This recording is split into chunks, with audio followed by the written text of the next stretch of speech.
The Most Deformed Children by Inbreeding in the U.S. Scene and a Erased Chapter of History. YouTube YouTube. Watchbelev give Cuba Gidili transcript. The Sondendruvhausers, in the foggy mountains of western Virginia, where time seems to have stopped in the years 1950, there is a city with the prophetic name of O.D.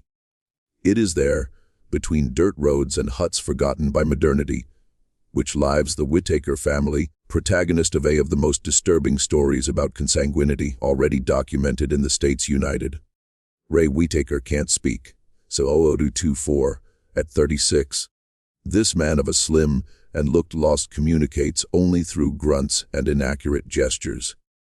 Your head is visibly smaller than normal medical characteristic known as microphyll, and your eyes can never focus on the same point simultaneously. Documentaries recent revealed that Ray is the product of multiple generations of marriages between relatives nearby, a cycle that started with his great-grandparents and has perpetuated himself today. In 2004, the house where Ray lives with his brothers is a reflection of the secular neglect that marks this family. The wooden walls rot slowly while garbage accumulates in the yard, where chickens vie for space with malnourished dogs. There is no running water functional, and electricity comes through exposed wires that serve dangerously by the precarious structures. CO 1 through Ray's medical records are virtually non-existent. Born at home like everyone the Whittaker, he has never received a formal diagnosis of his neurological conditions. The local, deeply religious and conservative community always treated the family as an embarrassing secret, preferring to ignore its existence, to confront the reality of decades of social neglect. The Zo 134's Betty Whittaker, Ray's sister, can articulate some words, but his disability intellectual is evident. She walks uncoordinated and has difficulty severe understanding.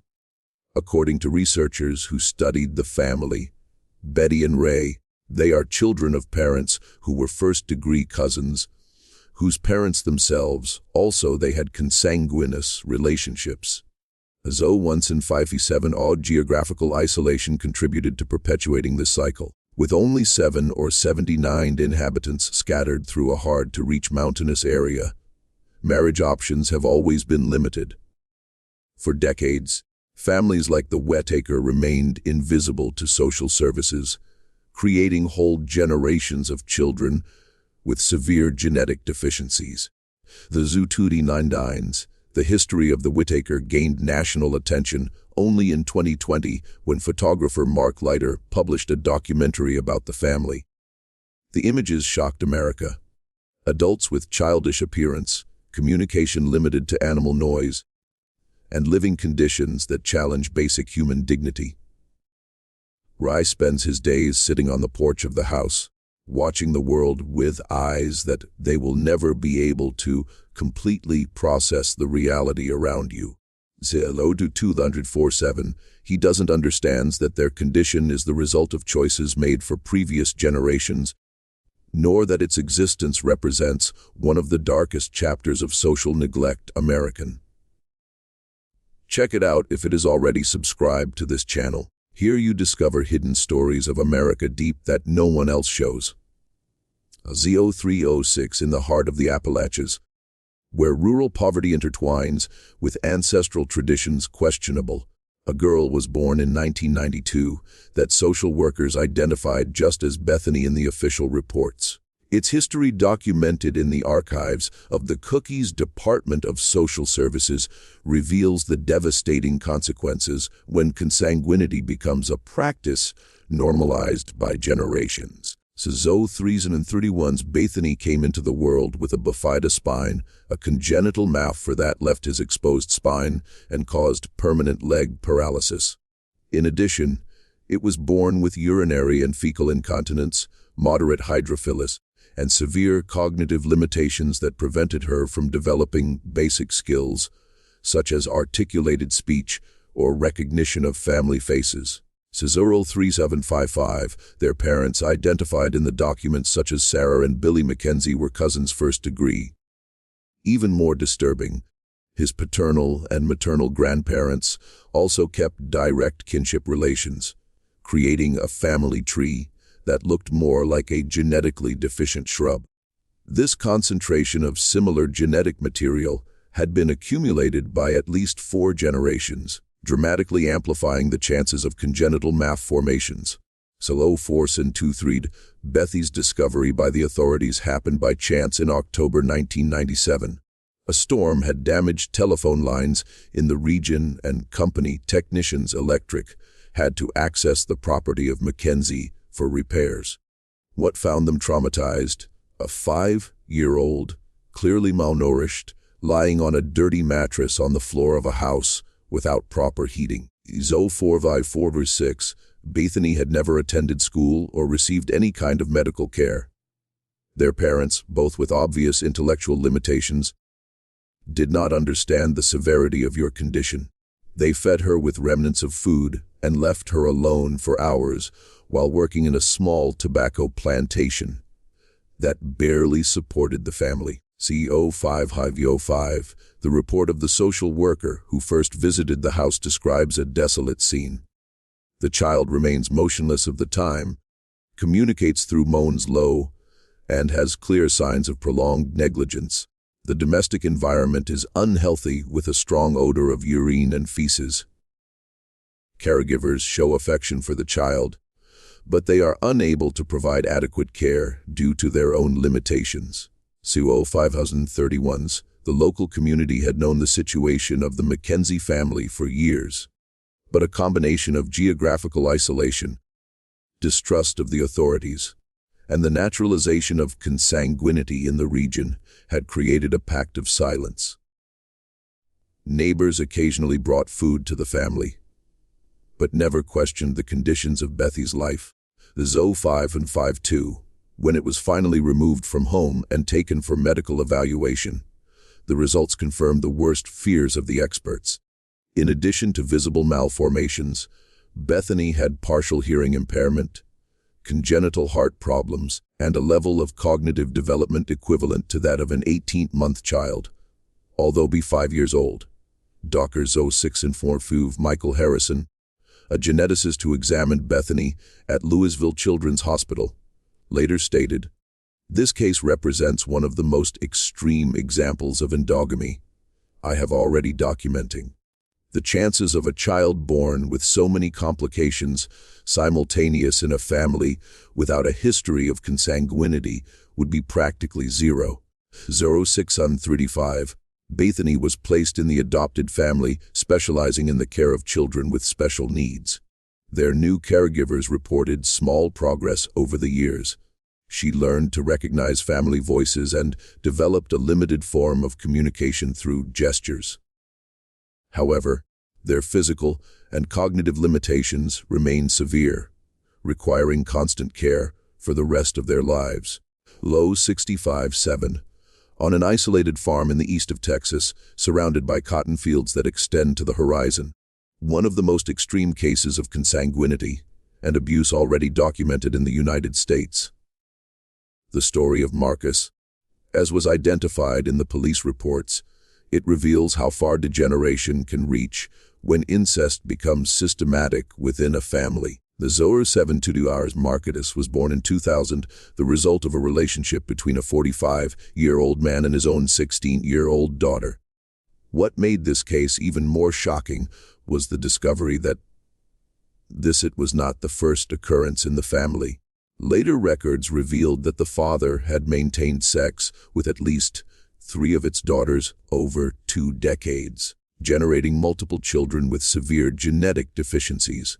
So Odred 746, when the authorities finally arrived at the property, they found Marcus locked in a tool shed, sleeping on old newspapers and feeding on remains that someone occasionally left in a dog bowl.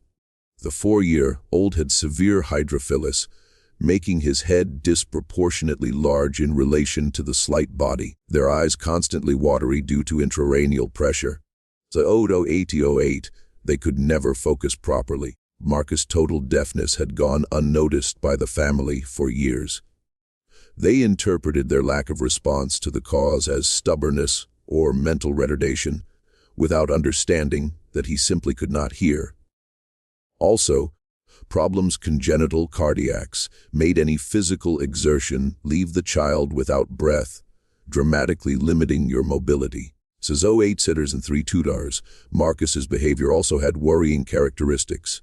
Second reports of the first caregivers who attended him. He showed episodes of inexplicable aggressiveness, biting and scratching anyone who tried approach. Experts later identified these behaviors as possible symptoms of neurological damage caused by extreme consanguinity and trauma of abandonment. So 08 and 5v6, the discovery of the case happened through an anonymous report made by a rural worker that occasionally provided services on the property. According to Yor's testimony, he had seen a child being locked in the shed and noticed that she never played outdoors like other children.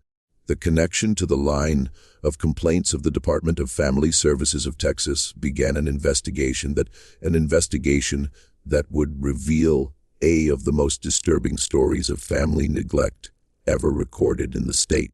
Zone 9 Twinsift, if you are feeling the weight of this story, as I felt, comment now. No one born condemned.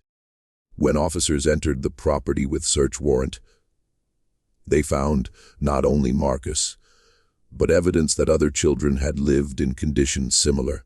Old photographs showed at least 2 other boys with physical characteristics similar to those of Marcus.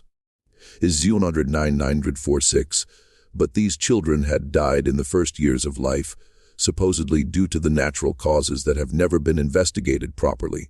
Marcus's father, identified as Robert Earl Thompson, was arrested and later sentenced to life imprisonment for multiple accusations of child sexual abuse and neglect criminal. During the trial, even more disturbing details emerged. 1000 Colston, Thompson had isolated his family from the outside world for more than 2 decades, forbidding his daughters to attend school or keep in touch with people from outside the property. Marcus's medical evaluation revealed irreversible neurological damage. Beyond hydrophilus and deafness, it had micrognathia, underdeveloped lower jaw, swallowing problems that required feeding through probe, and severe delay in the motor development. So 1038, their mental age was estimated at approximately 8 months despite being 4 years old. The state of Texas took over the custody of Marcus, placing it in a specialized center in the care of children with complex medical needs. Caregivers reported that initially Marcus did not show typical emotional reactions. It did not smile. Not he cried when he was injured and seemed disconnected from the world around him. Deformed took months of intensive care for him to begin to demonstrate basic signs of recognition and affection. Today, more than 2 decades later, Marcus remains under institutional care permanent. He never developed communication or independent skills basic, remaining in a state of total dependence. Its history became a study case used in genetic medicine and social work courses, illustrating the devastating consequences of extreme consanguinity, combined with neglect systematic familiar. 1133, in the vast northern Dakota plains, where the wind cuts as a blade and the winter extends for endless months, there is a religious community that has been generations maintains traditions that the outside world would consider archaic. It was in this environment of deliberate isolation that were born in 2008 2 twins that would illustrate in a devastating how endogamy can even affect brothers born of the same womb. A 1200s, the New Harmony Colony, founded in 1952 by fundamentalist families seeking living according to literal interpretations of the Bible, had developed over the decades a social structure that discouraged marriages with people outside the community, with only 180 inhabitants distributed in 30 families. The marriage options were severely limited, resulting in decades of marriages between cousins and even between uncles and nieces. A 1227, Rebecca and Alyssa Miller were born of parents who were first-degree cousins. More yet, Both paternal and maternal grandparents also maintained close kinship, creating a genetic concentration that specialists later would characterize as catastrophic. While Rebecca was born seemingly healthy, developing normally in the first months of life, Alyssa came into the world with such a rare condition that initially confused even experienced doctors. The 1256 Alyssa was born with Fraser syndrome, an extremely rare congenital math for whittakers in approximately 1 in 200,000 births in populations with normal genetic diversity. In your case, the condition manifested itself in a particularly severe. His eyes were completely covered with skin, creating a smooth surface where the eyelids should be. So 13 Wendine. In addition, she was born without ears external, with genital malformations and breathing problems that required assistance. Constant doctor. The reaction of the community of New Harmony to Alyssa's condition revealed the depth of the beliefs that had shaped this society.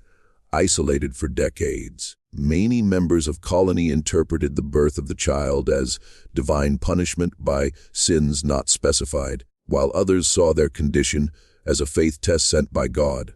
So 1348, this theological perspective had devastating practical consequences. Alyssa was maintained hidden from the view of external visitors and was never officially presented to congregation.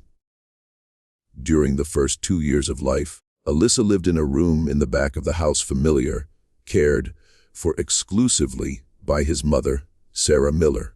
So 1407, the girl was never taken to Sunday cults, did not participate in community meals, and its existence was known only by immediate family members and the religious leaders of the colony. This social segregation began from birth and intensified according to their medical needs, have become more evident. The discovery of Alyssa's situation by state authorities happened accidental during a routine investigation on home education in the colony. In 2010, inspectors of the Dakota Dort Education Department visited New Harmony to check if the children were receiving adequate instruction as required by state law. During these visits, an inspector noticed medical records for 2 children born on the same date in the Miller family, but was only presented to Rebecca. So 1458, when asked about the second child, the parents initially claimed that she had died in childbirth. However, inconsistencies in medical documents led to a further investigation. Social workers eventually discovered Alyssa, then 2 years, living in conditions that characterized as medical negligence severe. The girl was severely malnourished, weighing less than babies of 6 months, and showed signs of chronic respiratory infections that had never been treated properly. So 1525, their facial malformations had gotten worse due to the lack of early medical intervention, and she showed severe delays in the development that they went beyond their congenital physical limitations. Dr. James Peterson, specialist in craniofacial malformations at the Children's Hospital Minneapolis, who later examined Alyssa, described her condition as one of the more severe manifestations of Fraser syndrome I've ever found, aggravated by years of medical negligence. So 1554, he explained that early surgical interventions could have significantly improved its quality of life, but the window to many of these procedures had closed due to the delay in treatment. Alyssa was immediately transferred to specialized medical care and placed under state custody. Multiple surgeries were performed in an attempt to improve their respiratory capacity and create functional eye openings, but the results were limited due to the extent of its malformations and the time lost in the early years' crucial development. Currently, Alyssa lives in 16227, an institution specializing in the care of children with complex medical needs. She never developed functional vision or skills verbal communication, depending on fully caregivers for all activities basic. Its history illustrates not only the genetic consequences of consanguinity, but also as extreme religious beliefs can aggravate situations already desperate. 16,750 Rebecca, her twin sister, was maintained with her biological family, but under strict supervision of social services. Today, teenager, she has normal development, serving as a painful contrast to the fate that was waiting for his sister from birth. The Cape Girardeau Regional Hospital, Missouri, was not prepared for what arrived on its doors on a cold morning of December 2015. 17 de Verthried, a young woman appearing to be between 20 and 25 years old. He staggered in the emergency room carrying a baby involved in dirty rags. She left the child on a chair in the waiting room and disappeared before any employee could question her. What followed revealed one of the most disturbing stories of multi-generational consanguinity already documented in the American Midwest. The 17,737, the baby, a girl of approximately 6 months, had immediate signals from severe neglect and congenital malformations. His head was visibly smaller than the normal medical characteristic known as microphyll, and she weighed only 4.5 typical weight of a newborn. Even more alarming, she was born completely without tooth, an extremely rare condition called anodontics, which in babies may indicate deep genetic problems. So 1806, the medical team that first examined the child was shocked by the extension of his medical needs. In addition to microphyll and anodontics, it had problems. Severe swallowing that prevented it from feeding normally, malformations in the palate that affected their breathing, and clear signs of severe neurological delay. Your eyes, although anatomically normal, showed no ability to focus or follow objects, suggesting possible damage to the central nervous system. So 1834 trailers.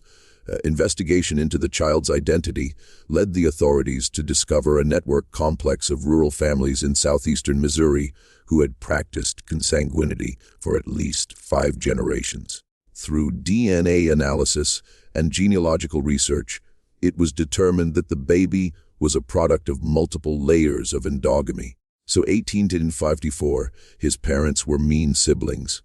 Their grandparents were first-degree cousins, and great-grandparents also maintained direct kinship relations.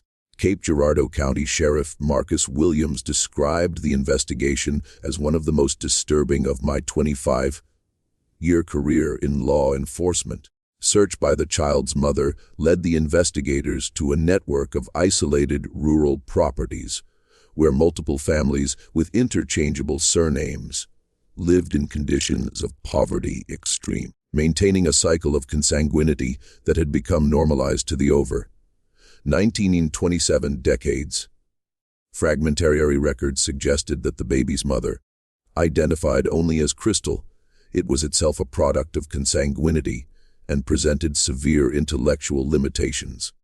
Witnesses reported that she had become pregnant at the 16th anniversary of a man who could be your half brother or close cousin, but paternity has never been determined definitely due to the complexity of family relationships and the refusal of families in cooperate with the authorities. In 1957, Crystal and the alleged father of the child had fled the region weeks before the abandonment of the baby, leaving behind a trail of clues that revealed the extent of neglect that the child had suffered from birth.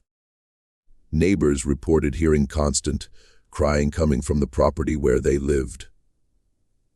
But no one had intervened due to a combination of fear, distrust of the authorities, and normalization of family dysfunction in the local community. So 2024, the baby's full medical evaluation revealed damage that went far beyond malformations visible. Neurological examinations showed brain development severely compromised, with some areas of the brain underdeveloped or completely absent. Its hearing capacity was limited, and reflex tests indicated possible damage to the spinal cord that would permanently affect their mobility. Dr. 24-8 Amanda Foster, geneticist at St. Louis Children's Hospital, who consulted in the case, explained that the levels of consanguinity necessary to produce so many anomalies simultaneous are extraordinary. This child represents what happens when multiple generations of endogamy accumulate without any genetic diversity introduced in the familiar pool. Since 21 seen 10 others, since the child had been abandoned without name or documentation, the team of the hospital decided to call her Hope. Hope in English. This name reflected not only the desire of caregivers that their condition could improve, but also the hope that its story could serve as a warning to prevent similar cases in the future. Hope remained in the hospital for 8 months, while the authorities tried to locate family members, arranged and able to take care of her. So 21 and 37, during this period, she went through multiple surgeries to correct respiratory and food problems, but their prognosis remained reserved. Neurologists determined that she never would develop cognitive skills beyond the level of a baby of a few months. The state of Missouri took over Hope's permanent custody, putting it in a home specializing in the care of children with complex medical needs. So 2200 today, 9 years and L remains in a state of total dependence, requiring food through probe, respiratory assistance at night, and constant medical care. She never learned to sit without support, did not develop communication skills, and it has frequent seizures that require continuous medication. Hope's story has become a case studied in medical schools and social service across the country. So 2223 your case illustrates not only the genetic consequences devastators of prolonged consanguinity, but also as rural poverty, social isolation, and systemic neglect can create conditions where such tragedies are perpetuated for generations. Attempts to locate Crystal and the child's father continued for years, but they never were found. So 2244, they are believed to have left Missouri, possibly driving to other isolated rural communities where they could continue to live on the fringes of society. The possibility that they have had other children in similar conditions remains a constant concern for local authorities.